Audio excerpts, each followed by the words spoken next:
Hello students, welcome to Art Division Private Limited and Vizi hai easy. So we are going to discuss the physics paper of NIT 2022. Okay, so we are going to discuss code T6.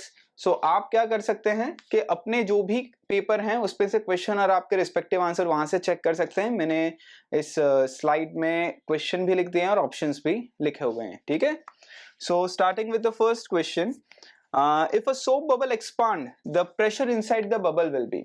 So soap bubble अगर expand होता है, it's a bubble. So अगर वो expand होगा, so you know that this formula is P inside minus P outside is equal to 4T by R.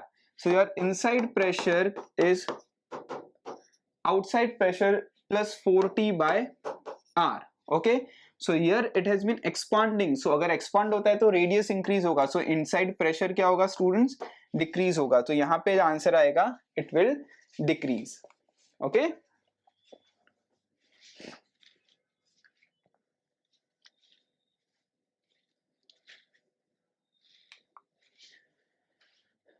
Now next question is question number 3.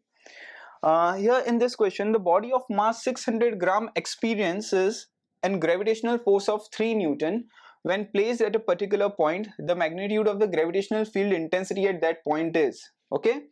So आपको यहाँ पे जो मास दिया गया है that is in question it is given as 60 ग्राम दिया हुआ है. ओके सॉरी, तो यहाँ से इसको रब कर देते हैं. it is 60 grams, it's not 600, it is 60 grams. So the mass given is 60 grams. So 60 ग्राम है that is 0.06 kg हो जाएगा ये MKS में. आपको पूछा गया है ग्रेविटेशनल फील्ड इंटेंसिटी कितनी है at point. So gravitational field intensity को हम ये भी लिख सकते हैं G dash which is GM bye R square. Okay, and gravitational force आपको दिया है that is GMM by R square which is equal to 3 newton दिया गया है आपको स्टूडेंट्स. दैट मीन्स यहाँ से आप GM बाय R स्क्वायर की वैल्यू निकाल सकते हैं that is 3 by small m. So GM bye R is 3 by small m. Your small m is 0.06, so your answer comes out to be 50 Newton per kg. Okay students, so ये आपका question, अब इसका answer है 15 Newton per kg. इसको भी आप note कर सकते हैं.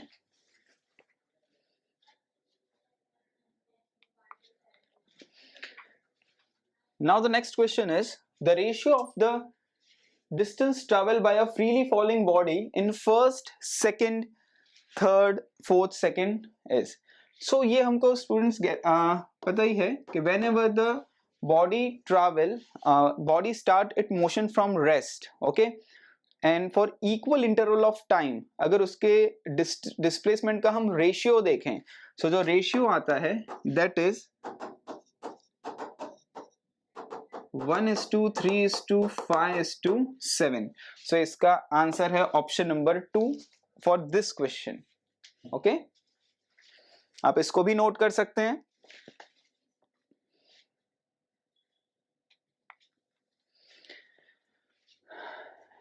Now next question. In a half wave rectifier, if the input frequency is 60 Hz, then the output frequency would be. So half wave rectifier होता है तो अगर आप उसमें कुछ input देते हो, so suppose इस टाइप का अगर input है तो जो आपका आउटपुट आता है उसमें नेगेटिव साइकिल कट हो जाती है, कैंसिल आउट हो जाती है. सो जो आउटपुट और इनपुट की जो फ्रीक्वेंसी होती है वो ओवरऑल क्या होती है स्टूडेंट, सेम होती है. तो ये भी आंसर क्या आ जाएगा, 60 हर्ट्ज आएगा. ओके, सो आप इस आंसर को भी नोट कर सकते हैं. क्वेश्चन दिया है आपके सामने.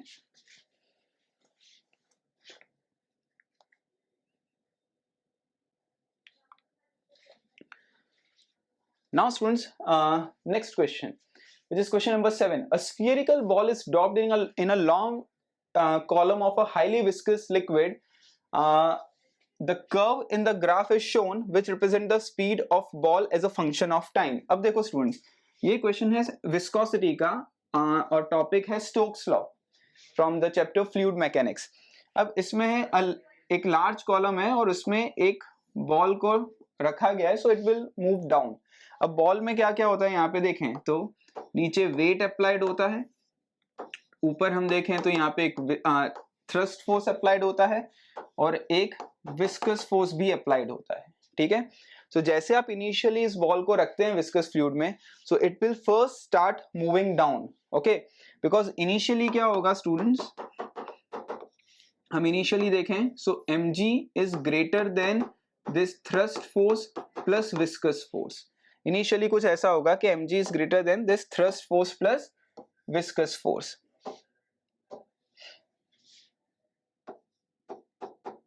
Okay, now you know this thrust force is basically rho of liquid whole volume into g, and this viscous force is proportional to the velocity. So initially क्या होगा, इसमें ना thrust force चेंज होना है ना weight चेंज होना है. So जैसे ही वो मूव नीचे करना चालू करेगा तो उसकी velocity इंक्रीज होगी, velocity इंक्रीज होगी तो viscous force भी इंक्रीज होगा. अब यहाँ पे अगर आप देखें, so इसमें क्या होगा, एक ऐसा टाइम आएगा कि जो weight है, बिकॉज यहाँ पे ये विस्कस फोर्स इंक्रीज हो रहा है, ये इंक्रीज हो रहा है तो वेट इन दोनों, और ये आरएचएस वाली वैल्यू इंक्रीज हो रही है. That means after some time this RHS quantity will balance this weight and then it will move down with a constant velocity. उस वेलोसिटी को बोलते हैं टर्मिनल वेलोसिटी. दैट मीन्स यहाँ पे अगर आप देखोगे तो एक्सेलरेशन है पहले, बिकॉज डाउनवर्ड फोर्स ज्यादा है, और फिर वो एक्सेलरेशन वेनिश हो जाता है, मतलब कांस्टेंट वेलोसिटी से जा रही है, मतलब एक्सेलरेशन है और एक्सेलरेशन फिर जीरो हो जाता है. दैट मीन्स रिटार्डेशन का केस होगा. सो वेलोसिटी टाइम ग्राफ ये कर्व्ड बी वाला होगा. इसमें समझ में आया स्टूडेंट्स आपको? सो इस क्वेश्चन का ऑप्शन नंबर है first, which is B is your answer. So according to all code answer B होगा. ठीक है, नोट कर लें इसे भी आप.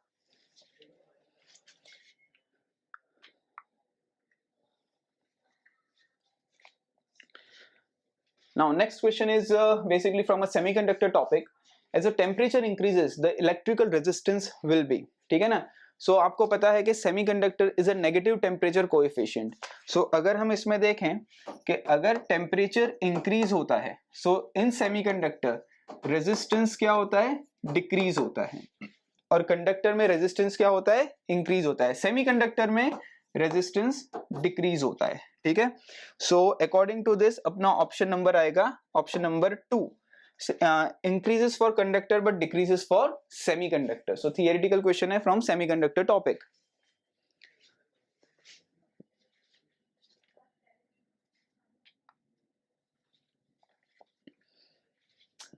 Now students, next question is basically from the rotational motion topic chapter, and topic is radius of gyration. The ratio of the radius of gyration of a thin uniform disk about an axis passing through its center and normal to its plane to the radius of gyration of a disk about its diameter. मतलब आपको क्या बोला है?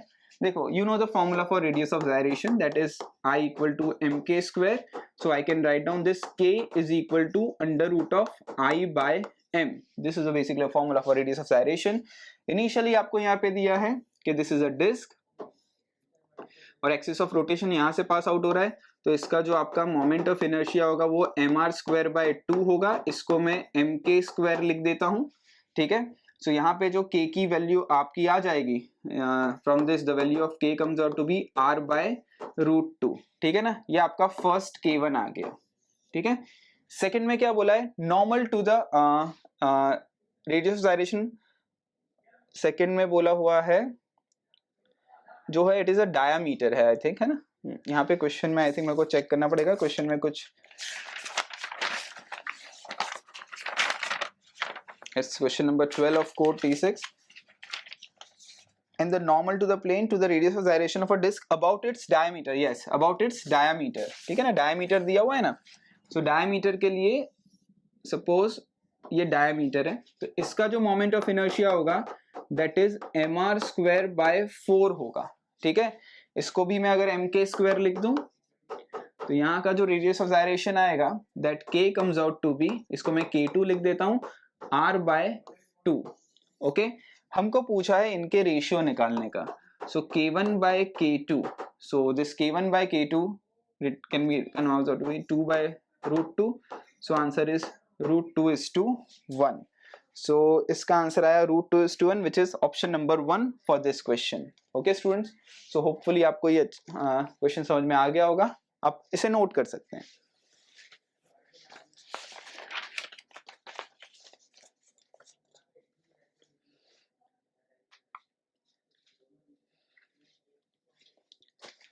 Now next question, the energy that will be ideally radiated by 100 kilowatt transmitter in 1 hour.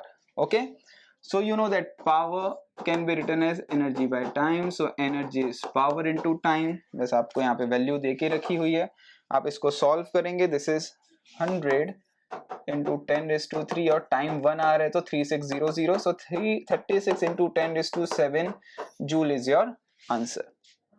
ठीक है, सो this is option number 4. आप इसे भी नोट कर सकते हैं.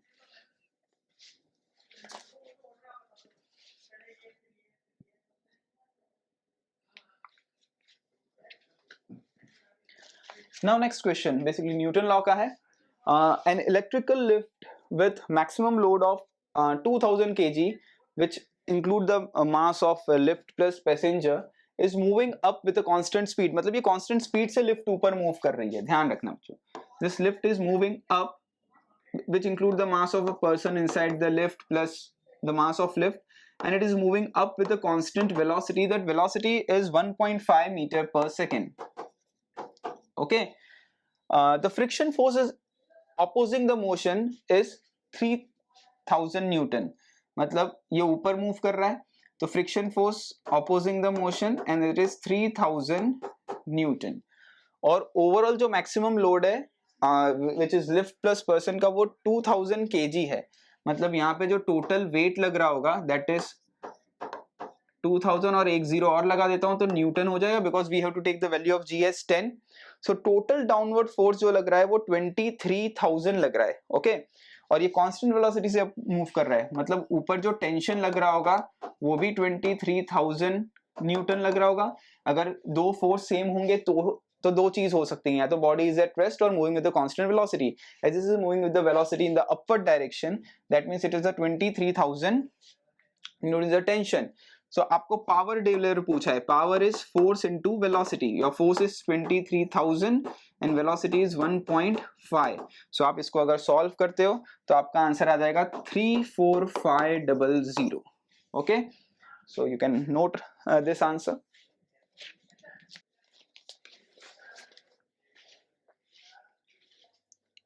Okay, so now next question is question number 18 of code T6. This question is from work by energy. Topic is work momentum conservation. Here it is given that the shell of mass m is at rest initially. तो एक shell है जिसका mass m है and it is initially at rest.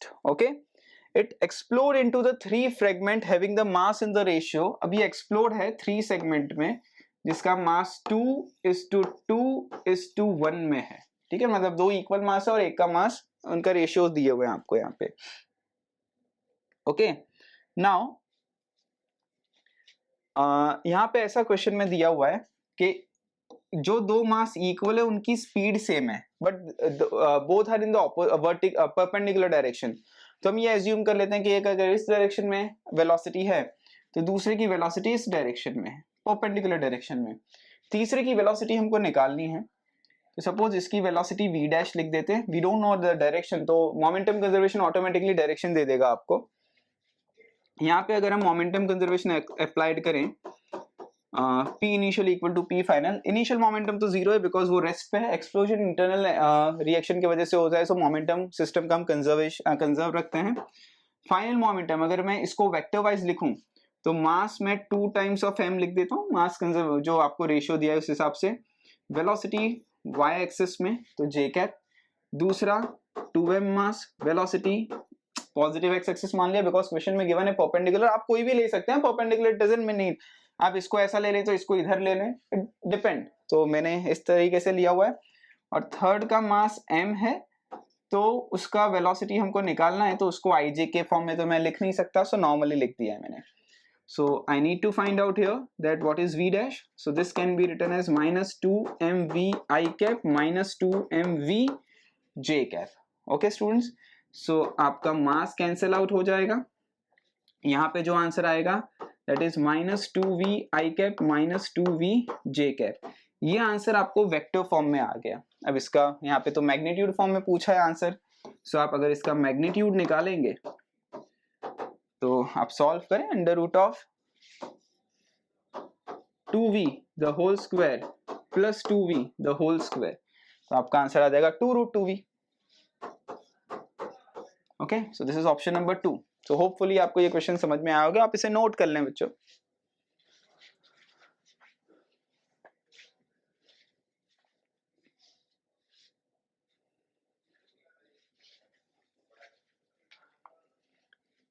Now students, question number 19 of here. This question is basically asked from waves, and if a initial tension on a stretch string is doubled, you know the tension in a speed of transverse wave in a string is under root of t by mu, where t is a tension and mu is a linear mass density. Okay, so अगर आप यहाँ पे देखेंगे कि initial tension on a stretch string is doubled, अपन ने tension को क्या कर दिया है, डबल कर दिया है. So this is t1 by t2. Okay, so now the tension has been doubled.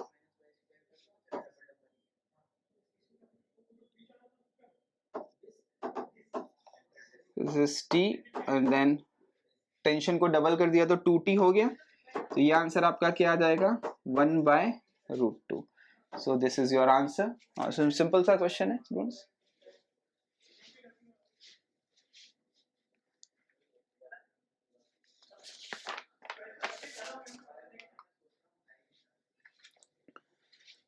Now students, next topic is basically from thermodynamic.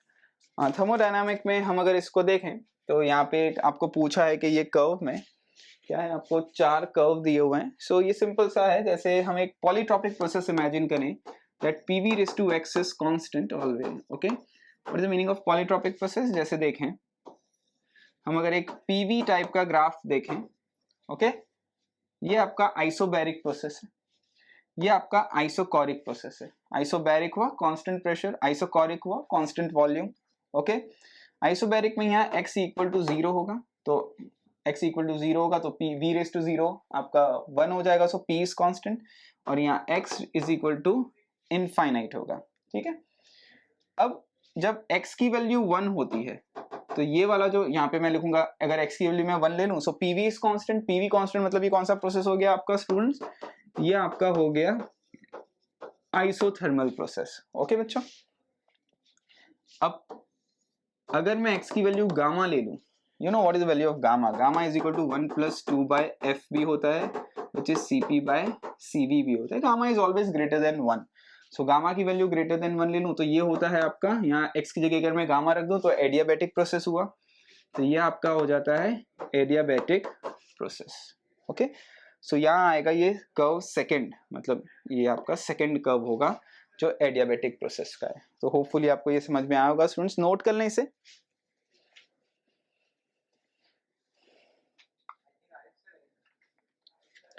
Now student, next question is basically from a rotational motion topic. Here it is given that the angular speed of a flywheel is moving from the uniform angular acceleration changes from initial आपको RPM मतलब omega दिया हुआ है. RPM initial is 1200 RPM, मतलब 1200 into 2 pi by 60 radian पर second आपका initial omega आई है, angular velocity. Finally it is 3120 RPM, मतलब इट इज आपका फाइनल ओमेगा दिया है. ये जो ओमेगा चेंज हो रहा है ये 16 सेकेंड में हो रहा है. सो एंगुलर एक्सेलरेशन क्या हो जाएगा, delta omega by delta T. Your omega changes 3120 into 2 pi by 60 minus 1200 into 2 pi by 60, the whole upon ये चेंज हुआ है इन 16 सेकेंड. ओके स्टूडेंट्स, आप इसको सॉल्व कर लेंगे तो आपका यहाँ पे जो आंसर आएगा that comes out to be 4 pi. Okay, so this is option number 1.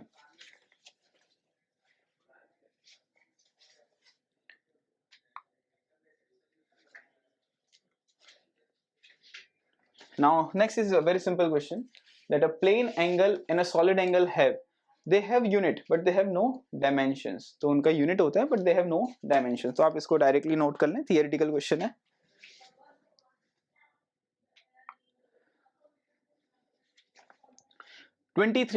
This is basically a semiconductor topic.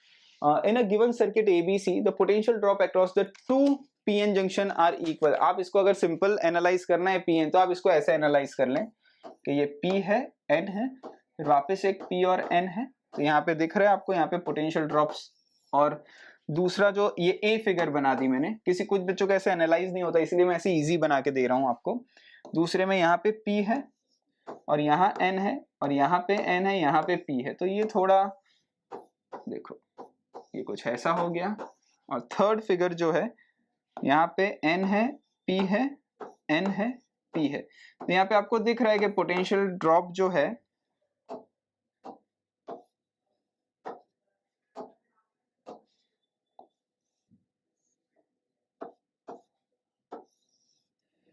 आपको A और C में सेम होगा, ठीक है ना। तो ये सिंपल A और C में सिंपल क्वेश्चन है आपको। तो कुछ बच्चों को ऐसे एनालाइज नहीं होता तो आप ऐसे बना लें तो इजी रहेगा आपके लिए, ठीक है, नोट कर लें इसे भी।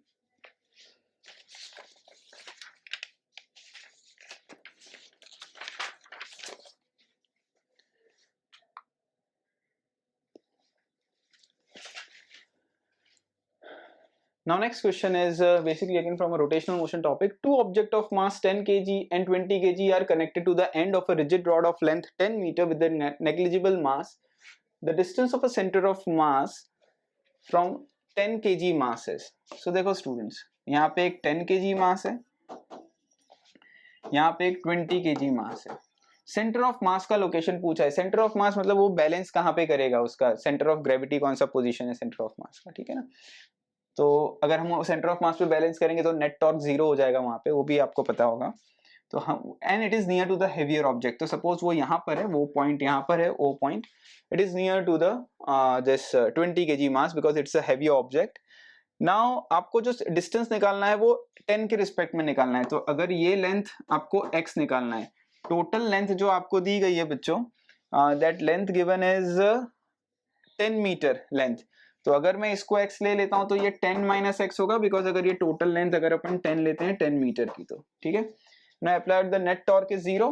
सो आप यहाँ पे क्या करेंगे, 10 into X is equal to 20 into 10 minus X. Okay, now this you have to solve for x। अगर आप x के लिए सॉल्व करते हैं तो x comes out to be 20/3। तो आपका ये रिस्पेक्टिव आंसर आ जाएगा स्टूडेंट्स, आप इसे नोट कर सकते हैं।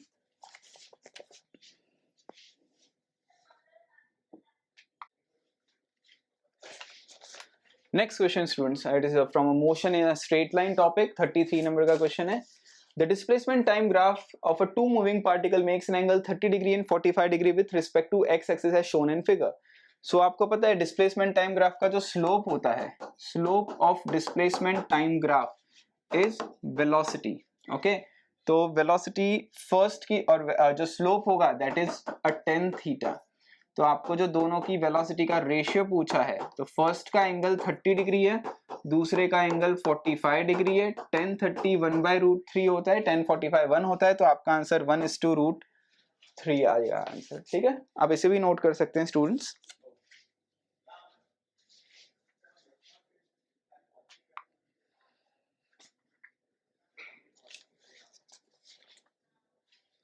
ओके, नाउ 39 भी डायमेंशनल यूनिट एंड डायमेंशन में से है।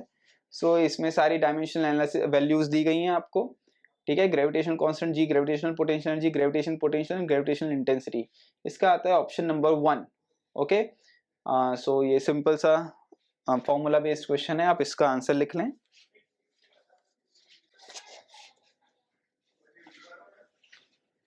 Okay, next question is from the mechanics of solid. In this question, reason and assertion is given. The stretching of a spring is determined by the shear modulus of a material of a spring. So it is a correct statement. आप जब भी spring को pull करते हैं तो वहाँ पे sharing stress लगता है, बिकॉज आप जब पुल करते हैं तो डाउनवर्ड पुल करते हैं, लेकिन डाउनवर्ड पुल करते हैं तो स्प्रिंग तो ऐसे कॉइल टाइप का होता है वो स्प्रिंग। तो आप ऐसे पुल करेंगे तो फोर्स टेंजेंशियल लगेगा। So that is basically a shearing stress apply होता है, that is correct. But the coil of a copper has a more tensile strength than that of a steel spring of a same dimension. So no, basically the tensile strength of steel is more than that of copper. So this assertion जो आपका reason जो है that is incorrect and assertion is true. Okay आप बच्चों।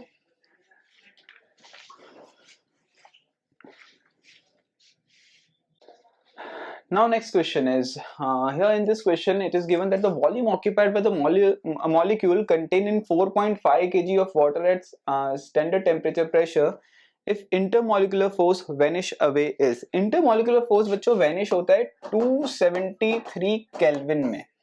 And you know that in physics हम जब ये formula use करते हैं PV equal to mu RT, we need to find out the volume when intermolecular force will vanish in 4.5 kg of water.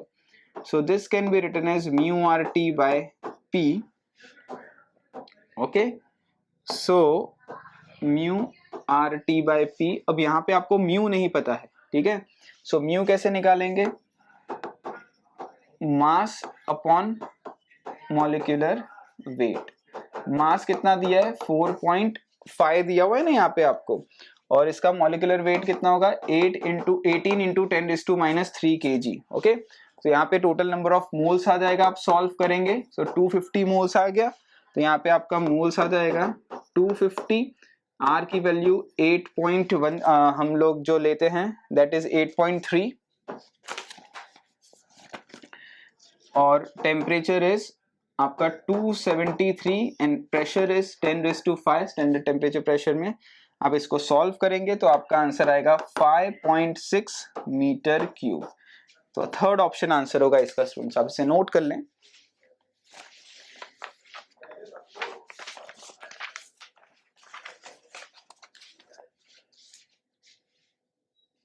Okay student, next question is basically from a logic gate.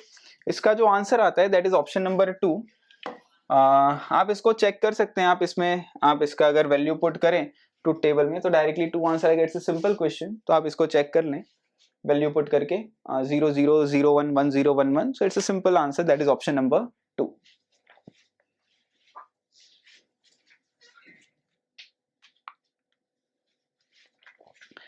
Now, so next question is basically from projectile motion.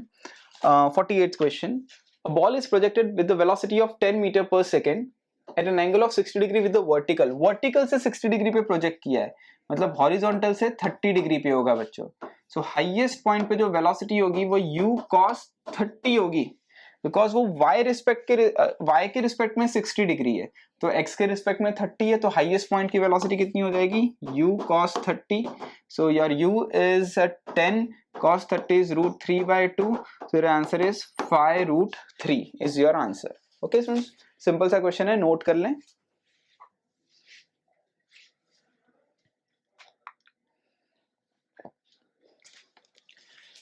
Now next question is from a SHM, simple harmonic oscillator। Yeah, in this question two pendulum of length 121 and 100, यहाँ पे 100 है, मैं यहाँ पे लिख देता हूँ, यहाँ पे 100 है, 100 centimeter is given। At some instant, the two are in the mean position at the same phase, and the minimum number of vibration of a shorter pendulum after which two are again in the phase at a mean position is। देखो ऐसे students, ये question कैसा होता है, time period of pendulum क्या होता है, that is 2π√L/g, so that time period is proportional to √L। Okay, अब इसमें क्या होगा कि दो पेंडुलम है, उनकी लेंथ अलग अलग है और उनको ऑसिलेट कर रहे हैं, तो एक टाइम पे आपने ऑब्जर्व किया तो वो दोनों सेम फेस में है, मतलब साथ हैं। फिर उसके बाद ऑब्वियस बात है अगर लेंथ अलग है तो टाइम पीरियड अलग हो जाएगा, तो वापस से वो सेम फेस में कब आएंगे। तो ऐसे में क्या होता है, एक ऑसिलेशन का फर्क होता है, ठीक है। सो जिसका टाइम पीरियड शॉर्टर होता है, जिसका भी टाइम पीरियड शॉर्टर होगा, टाइम पीरियड छोटा है तो वो ऑसिलेट फास्ट कर रहा होगा, मतलब उसका जो नंबर ऑफ ऑसिलेशन होगा वो ज्यादा होगा, शॉर्टर टाइम पीरियड का जल्दी जल्दी ऑसिलेट करता है ना शॉर्टर टाइम पीरियड। तो सबसे पहले तो अपन इसमें ये निकालते हैं कि T1/T2 आएगा क्या, ठीक है ना। तो यहाँ पे सॉरी, यहाँ पे हम लोग इसको आपको शॉर्टर पूछा है ना, हाँ। सो हम जो T2/T1 अगर हम देखें सो 121 है और एक 100 है, तो ये तो सिंपल आपका 11/10 आ जाएगा, ठीक है। तो यहां से अगर आप देखें तो आपका जो T2 की वैल्यू आती है दैट इज 11/10 इंटू T1 आती है, मतलब टाइम पीरियड ज्यादा किसका है, T2 is a greater than T1। Okay, T2 T1 से बड़ा है, so T2 number of time period into oscillation is equal to T1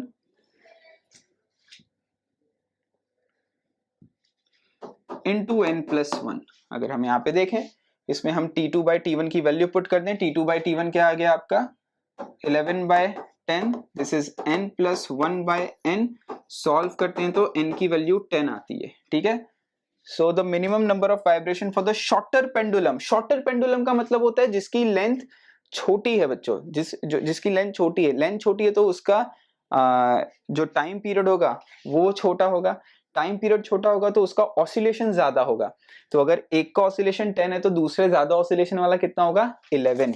तो आपका जो आंसर आएगा वो n+1 विच इज 10+1 11 वाला आंसर होगा। सो this is your answer 11। Okay, hopefully आपको ये क्वेश्चन अच्छे से समझ में आएगा स्टूडेंट्स, आप इसे नोट कर लें।